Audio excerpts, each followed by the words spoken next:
Welcome back, everyone, to the Deep Dive. This time, we're going to be exploring generative AI in the enterprise. Oh, yeah. And we're lucky enough to have this great book here with us, Enterprise Generative AI, Well-Architected Framework and Patterns. Excellent. And, this one is really targeted towards IT professionals, Yeah. those folks who are actually in the trenches trying to implement these solutions. Yeah. And I think what's great about this book is it really takes like a practical architectural approach. I think so, too. So, less about the theoretical side of AI and more about like, how do we build this stuff? Yeah, what I like is that it really provides like a solid framework for thinking about, generative AI specifically, in the enterprise. It's Right. not just about the technology itself, Right. but like how to build the system that's going to work, that's robust, that can scale, and that's, that's aligned with your business goals. Totally. And the book really lays out what it calls a well-architected framework. Mm-hmm. It's got 6 key pillars. And it's kind of like, when you're building a house, Yeah. each one of these is kind of crucial. Mm-hmm. It's like the foundation, Yeah. So we've got operational excellence, security and privacy, compliance, reliability, cost optimization, and system architecture excellence. Yeah. And I mean, each of these pillars is important. Right. You need to think about all of them, right? Because, I mean, within each pillar, there are also these kind of sub building blocks Oh, yeah. that you need to consider, right? So Right. it's a very structured and comprehensive way of thinking about the problem. Yeah. Yeah. So it's not just like a Oh. high-level overview. This is really getting down in the weeds. Yeah. Let's start with operational excellence. What? I think one of the things that really jumped out at me here was, this emphasis on choosing the right model early on. Right. It's easy to get caught up in the hype and just think, we got to go with the biggest, baddest model. Yeah. But the book really emphasizes that it's not one size fits all. No, absolutely not. And I think the book does a fantastic job of kind of explaining the different types of models. Right. You have your LLMs, your large language models, Right. your foundation models, your FMs, right? Yeah. You have to understand, like, what are the strengths and weaknesses of each? Mm-hmm. And then based on your use case, you pick the right one. Right. It's like choosing the right tool for the job. Exactly. You wouldn't use a hammer to screw in a light bulb, would you? Exactly. Yeah. And they also get into, closed models versus open source models. Yeah. Which I thought was interesting. Yeah, closed model, that's like your OpenAI, your Microsoft. Mm-hmm. Like, they're easy to use, Right. but you don't have a lot of control. Right. You don't have that customization. Yeah. Yeah. Open source models are the opposite, right? You have all the flexibility in the world, Right. Yeah. but you're also responsible for, like, managing all that infrastructure. Yeah. There are definitely trade-offs to consider. Totally. Now, another key aspect of operational excellence, at least, from my perspective, is this whole security and privacy angle. Yeah. Especially when we're talking about, user data, which could be sensitive. Yeah. What do they have to say about that? So the book tackles this head on, right? Introduces these two concepts, content moderation and AI guardrails. Okay. Content moderation, this is like you're filtering both the inputs, right? So what the user is inputting Mm-hmm. and the output, so what the AI is spitting out. Oh. Right. So it's kind of like, So it's like a safety net.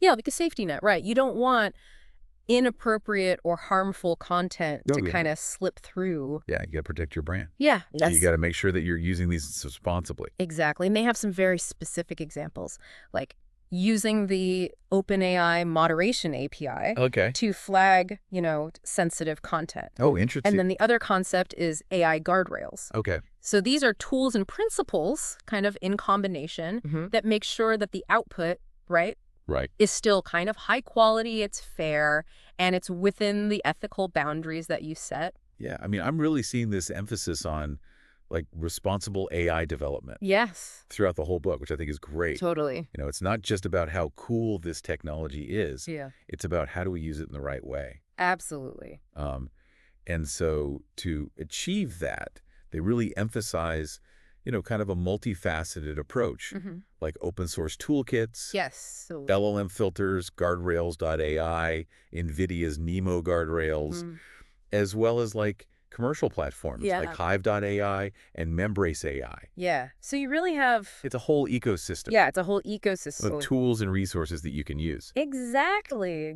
Okay, let's move on to another pillar, compliance. Okay, sure. It may not be the sexiest part of AI, Maybe not. but it's super important. Oh, it's crucial, especially in the enterprise world, right? Yeah, yeah. Nobody wants a visit from the That's regulators. exactly. So how do we navigate this compliance landscape?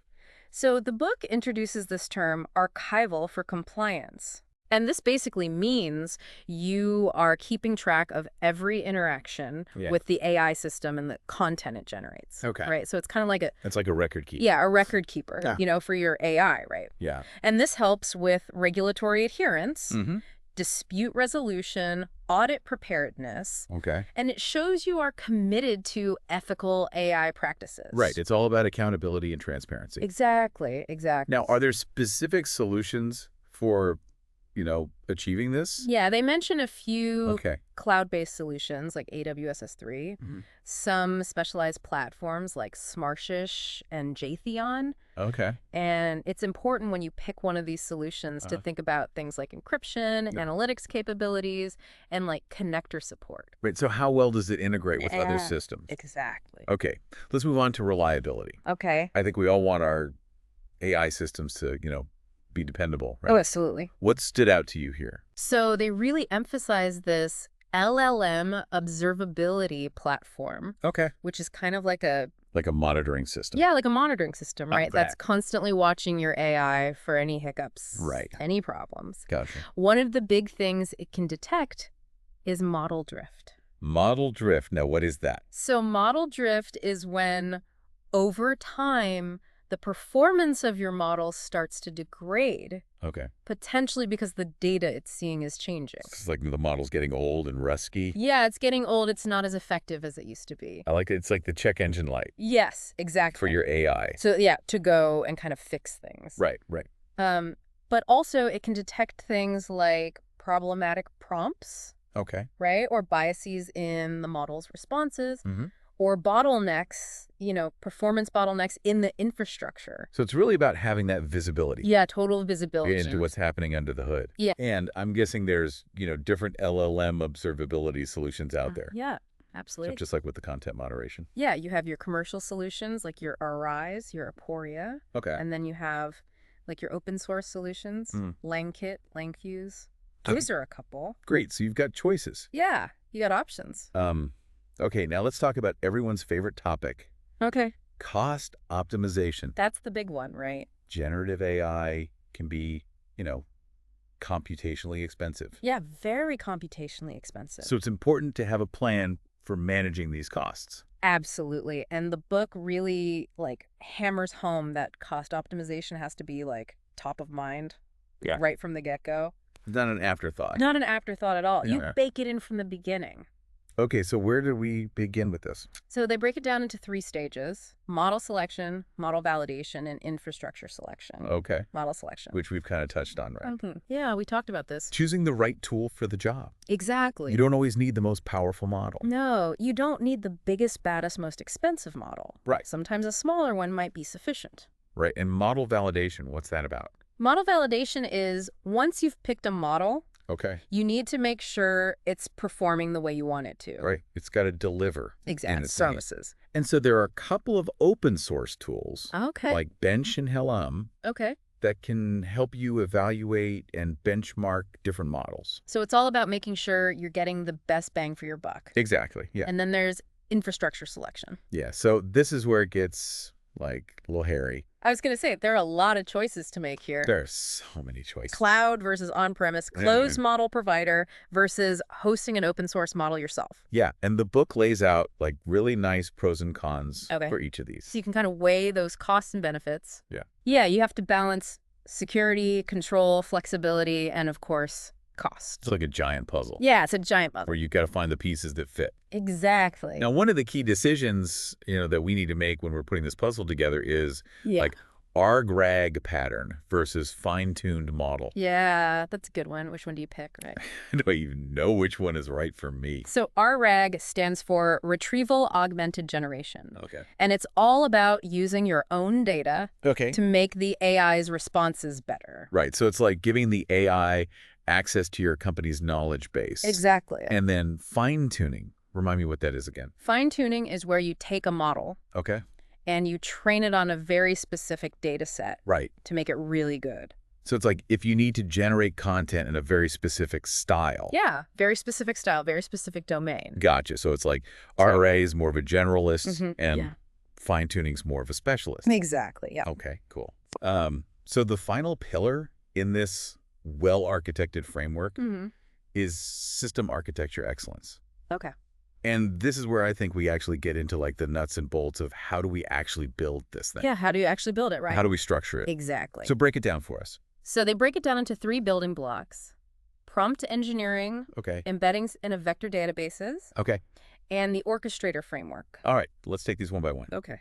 Sounds good. Prompt engineering. What's the big deal with prompts? So prompt engineering is all about how do you talk to your AI, Okay. right? How do you give it instructions so that it gives you the output that you want? So it's not just about asking the AI a question. Well, It's about asking it in the right way. it's about asking it in the right way. Okay. And the book has like very specific tips and techniques. Oh, yeah. You know, even like they show you Python code Oh, wow. using OpenAI models, right? Okay. To illustrate like how you would actually do this. Yeah. That's one of the things I really like about this book is it doesn't shy away from getting technical.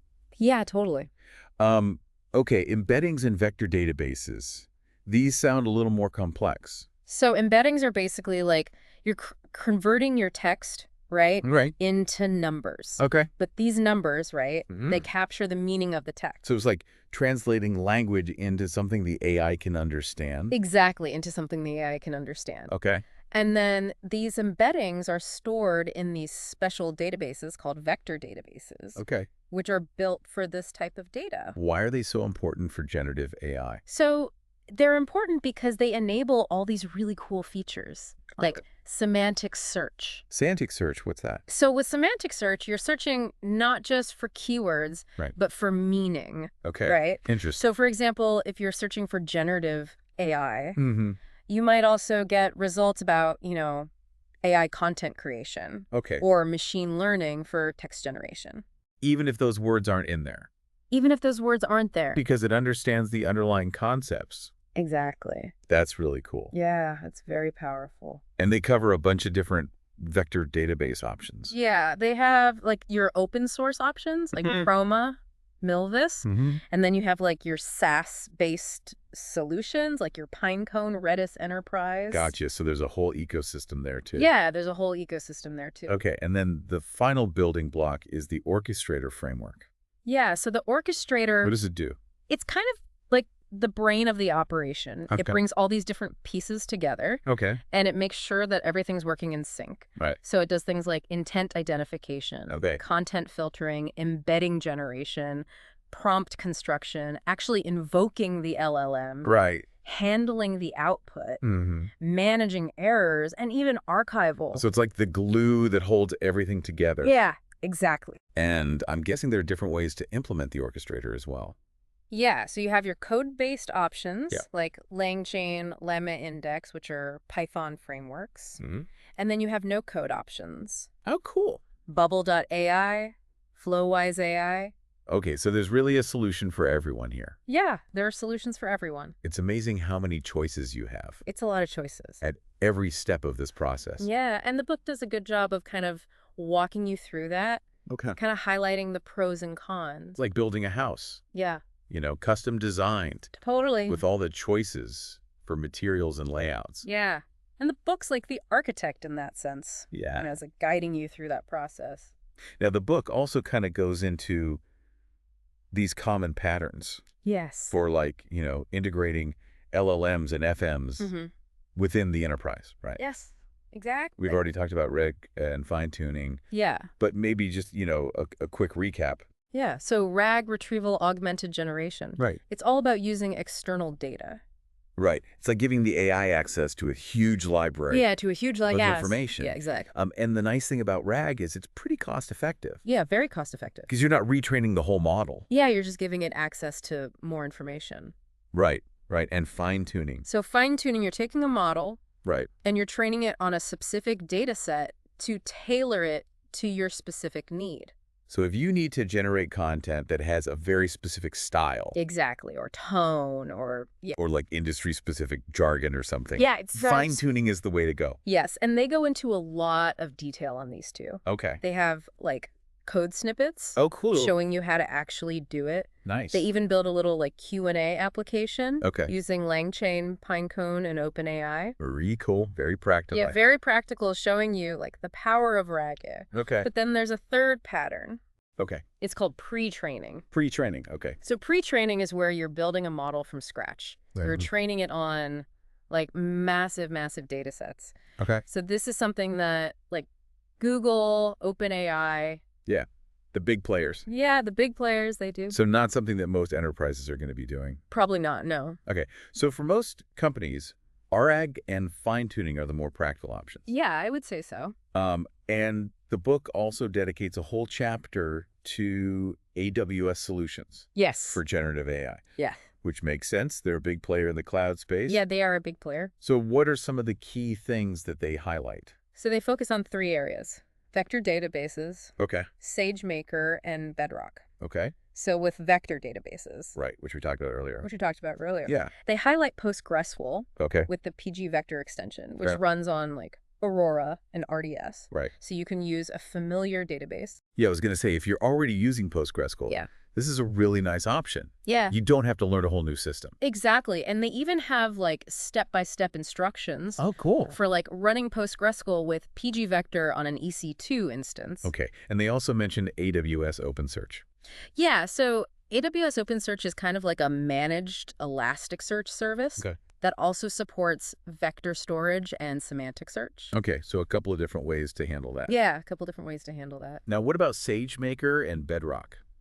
Okay, so SageMaker, These are both big names big names. in machine learning. Yeah, so SageMaker is kind of like the full-fledged machine learning platform. Okay. Right. You can build, train, deploy models. Right. It's really for those data scientists. Yeah, who need that level of control. Yeah, exactly. Okay. Bedrock, on the other hand, is more about like you want to quickly use some models. Okay. Right. They have pre-trained foundation models. Okay. You access them through APIs. All right, so it's more about speed and ease of use. Yeah, it's plug and play, basically. Gotcha. So SageMaker is like, if you're building your own custom models, Yeah, Bedrock is like, if you just want to use something off the shelf. exactly. Okay, I like it. Yeah, and then they have this really cool case study. Okay. It's about a product search architecture that they built on AWS. Okay. It's a serverless application, Okay. and it uses like Hugging Face models and the R pattern. Okay, so it's kind of pulling all these things They're together. holding all these things together. Very cool. They're using S3 for storage,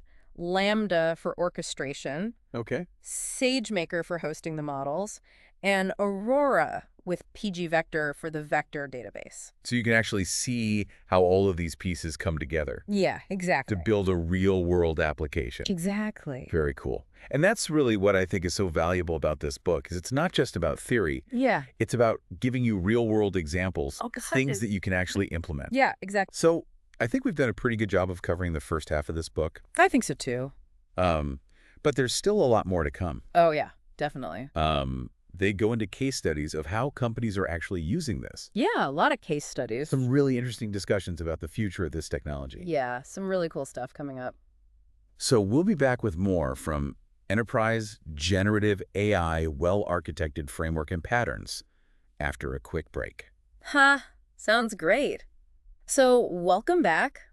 Now we're going to get into some really cool stuff, the case studies from the second half of the book. Oh, I'm excited about this. Yeah, it's where, the rubber meets the road, right? Yeah. We've talked about all these concepts, all these frameworks, Right. but how are companies actually using this stuff? Right. What does it actually look like in practice? Yeah, exactly. So they have a whole bunch of case studies, really diverse range of industries. Okay. One that I thought was really interesting was a financial institution Okay. that's using generative AI to personalize financial advice. Oh. So instead of just getting like generic investment recommendations, Right. you're getting advice that's tailored to your goals. Yeah, to your risk tolerance. Yeah, your risk tolerance, your life stage. It's like having a personal financial advisor. Yeah, exactly. And the book talks about how this leads to like higher customer satisfaction Yeah, that makes sense. and better financial outcomes. And I bet it helps with customer retention as well. Yeah, absolutely, because they feel like they're actually getting Right. something that's valuable to them. Yeah, it's not just like a cookie cutter approach. Exactly. Okay. What else? Another interesting one was a healthcare company Right. that's using generative AI to improve patient communication. Oh, interesting. So they have this AI system that can answer questions about symptoms, medications, treatments, Okay. all in plain language. Yeah, because medical jargon can be really confusing. Oh, it's so confusing, right? Yeah, so this is like helping to bridge that gap. Exactly. And it's leading to like better patient engagement. That makes sense. They're actually understanding Uh, what's going on. They're more likely to adhere to their treatment plan. Exactly. And they have lower anxiety. Yeah, because they're not just like completely in the dark. Exactly. Exactly. Okay, so we've got finance, healthcare. What other industries are they covering here? So they have a cool example from retail Okay. where a company's using generative AI to create like these hyper-personalized shopping experiences. Okay, so this is like the holy grail of e-commerce. It is, right? Like Yeah. every recommendation is tailored to me. Every recommendation, every offer. The layout of the site is even personalized? Yeah, they're using AI to analyze your past purchases, Yeah. your browsing history, Yeah. your social media activity. So it's like having a personal shopper Yeah, a personal stylist. who knows me better than I know myself. Exactly, that's the goal. That's amazing. I want that. Yeah, everyone wants that, right? Okay. What about industries that are maybe like traditionally less tech savvy? Yeah, so they actually have a case study about a manufacturing company that's using generative AI to optimize their supply chain. Oh, wow. Yeah. So AI systems that can predict demand, Okay. optimize inventory levels, anticipate disruptions. So it's like having a crystal ball for your supply chain. It is, You right? can see what's coming Yeah, they can analyze all this data, historical sales, weather patterns. and make really accurate predictions. Yeah, and that can save companies a lot of money. Yeah, absolutely. Any other like kind of unexpected applications? Yeah, this one I thought was really cool. A university is using generative AI Okay. to personalize learning experiences for students. Oh, wow. Yeah, so it's like every student gets their own customized learning plan. So the AI analyzes like their academic history, Yeah. their learning style, Their learning style, yeah. their career goal. Yeah, it can even give them personalized feedback. This is like the future of education. Yeah, it really could be, right? It's like every student gets the support they need. Exactly. And the book also talks about how, like, Yeah. AI can automate a lot of these administrative tasks. Right. So teachers can focus on teaching. Exactly. They Yeah. can focus on what they do best. I like it. It's a win-win. It is a win-win.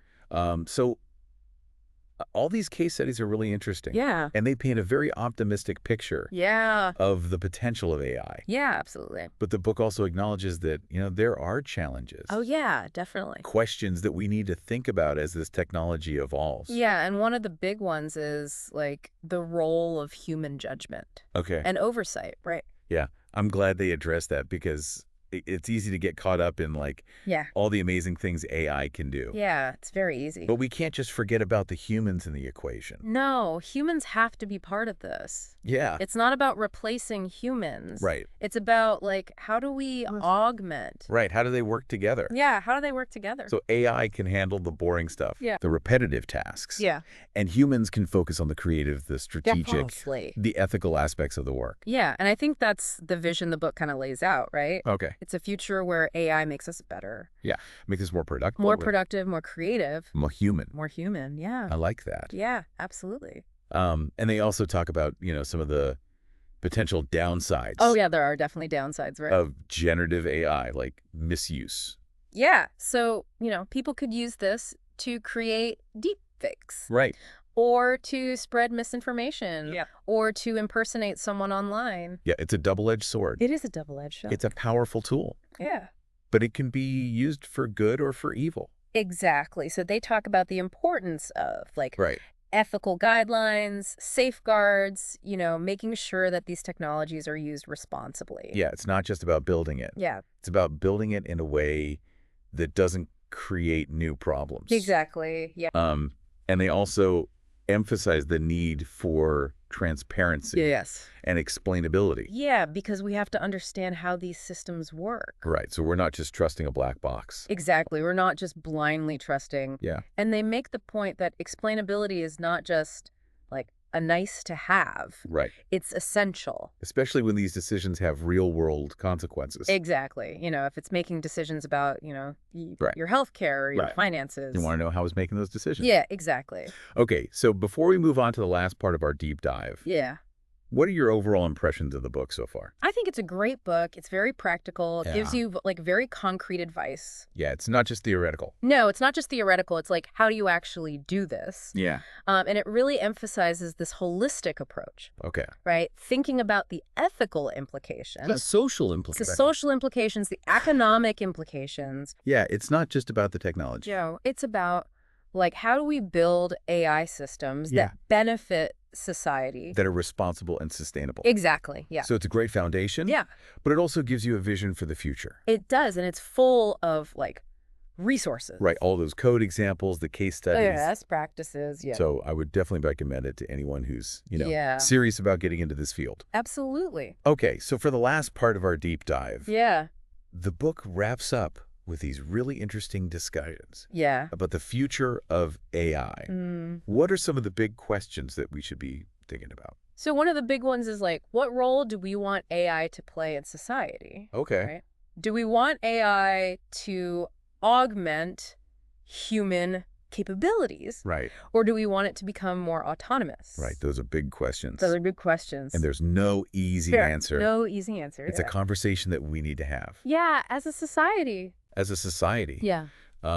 They also challenge us to think about like Yeah. the ethical implications. Yeah, because these systems are getting so good. Right, they're becoming more sophisticated. More sophisticated, more human-like. Right, so how do we make sure they're used for good? Exactly. Yeah, not for harm. Exactly. How do we prevent, like, Right. bad actors from using this? Right, we need to have those ethical frameworks in place. Yeah, we need ethical frameworks, governance structure Yeah, to guide the development and deployment of these technologies. and it's not just the responsibility of, like, the tech companies. No, it's everyone's responsibility. Right, it's all of us. Yeah, it's society as a whole. They're all shaping the future. Yeah, exactly. And that brings us to the final chapter, Yes. which focuses on Practical steps. So what do you do?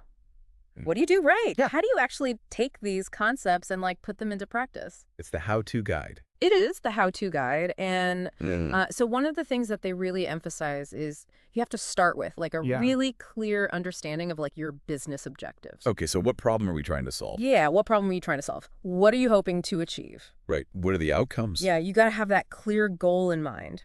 Makes sense.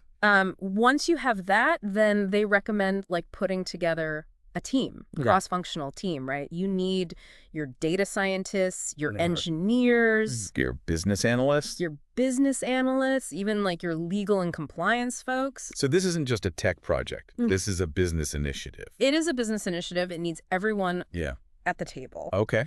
And then, once you have your team, you got to think about data. Right, garbage in, garbage out. Exactly. These models, they need lots of data. Yeah. And it has to be good data, right? Right.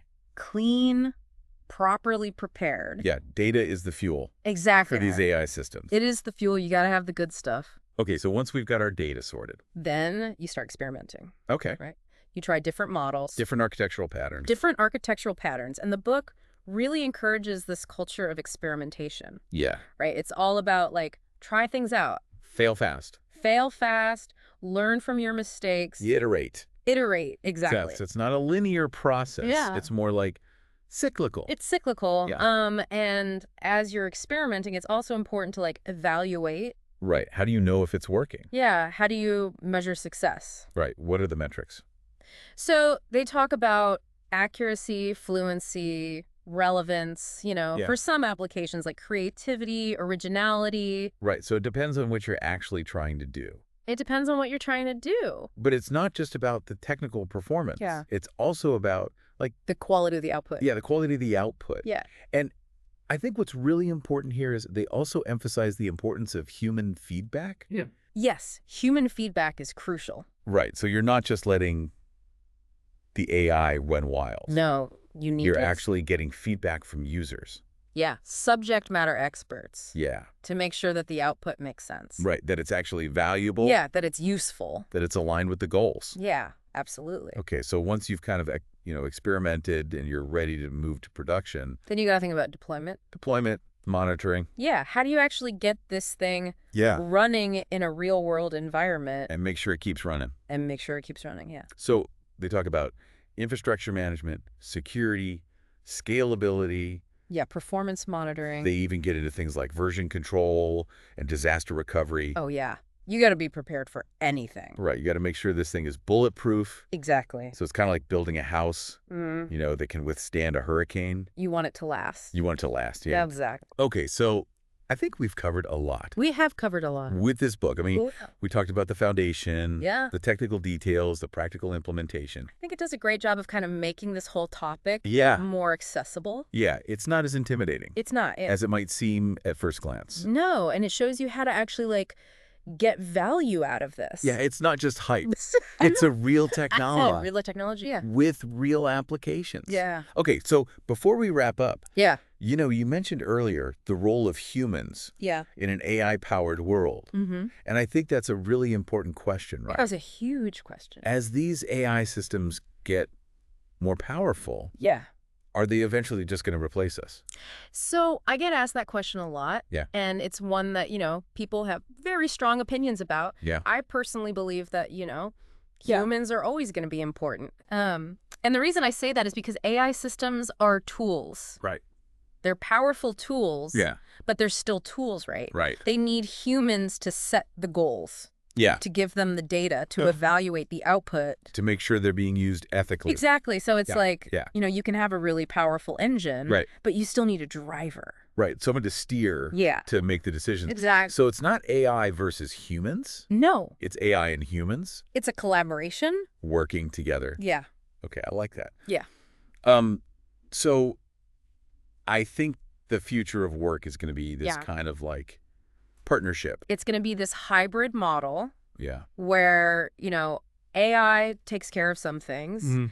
humans take care of others, Right. And together, and together we can achieve more. we can achieve more than either could alone.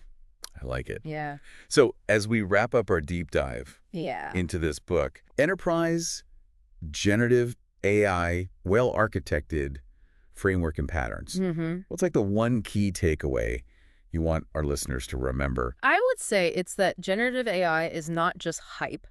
Okay. It's a real technology. Yeah. And it has the potential to change everything. It's a powerful tool. Yeah. And it's up to us to use it wisely. Absolutely. And the book, gives you the roadmap to do The that. tools. Yeah, the frameworks, the guidance. And knowledge. Yeah, to use it responsibly and ethically. Awesome. Well, that concludes our deep dive Yes. into enterprise generative AI well-architected framework and patterns. It was a great book. I hope you found it as informative as I did. Yeah, me too. And if you want to learn more, you can find a link to the book in the show notes. Yes, definitely check it out. Thanks for joining us on the deep dive. See you next time. We'll see you next time.